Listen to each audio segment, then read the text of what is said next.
Hi, welcome to Orchids with Barney.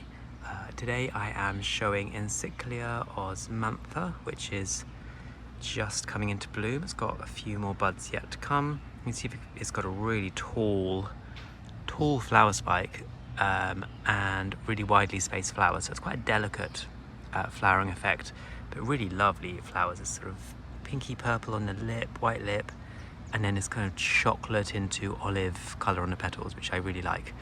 This is actually, it was a plant I got not quite a year ago. It was bare root and not in great shape, so I potted it into this hydroleca with a tiny bit of rock wool and let it dry between watering, and it sent out actually two growths. So this is one and that was the other, and this was the original pseudobulb. You can see how big the flower spike can be, so this is a much smaller flowering than it potentially can do, and you can see the pseudobulbs much smaller than the potential. And I was very happy that it even produced a sheath and flowered. This is just starting to send out some growths from the base. This will follow, and hopefully I'll get one or two of each, and there'll be bigger growths, more sort of this size, and then I'll get the full flowering effect hopefully next year.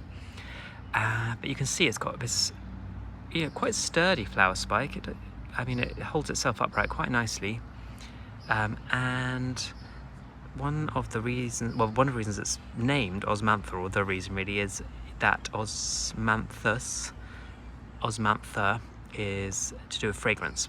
So it's a really beautifully fragrant orchid.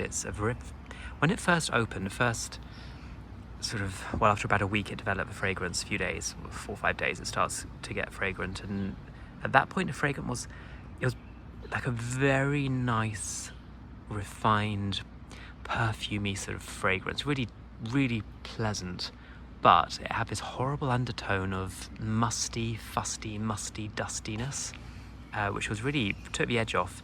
But what I've noticed, this has now been open about 2 weeks. The first flower's been open about 2 weeks. This flower's open about a week now. But as the flower has aged, the fragrance has lost that musty horribleness, and it's now just become that nice, refined, floral sort of fragrance. So I'm very happy about that, because I was a bit worried.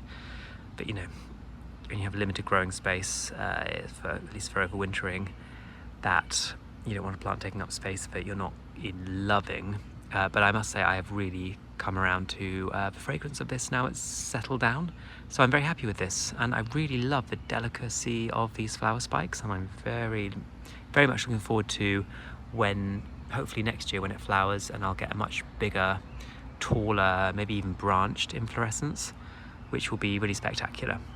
Otherwise, it's a very easy orchid to grow. It doesn't do anything over the winter to keep it on the dry side.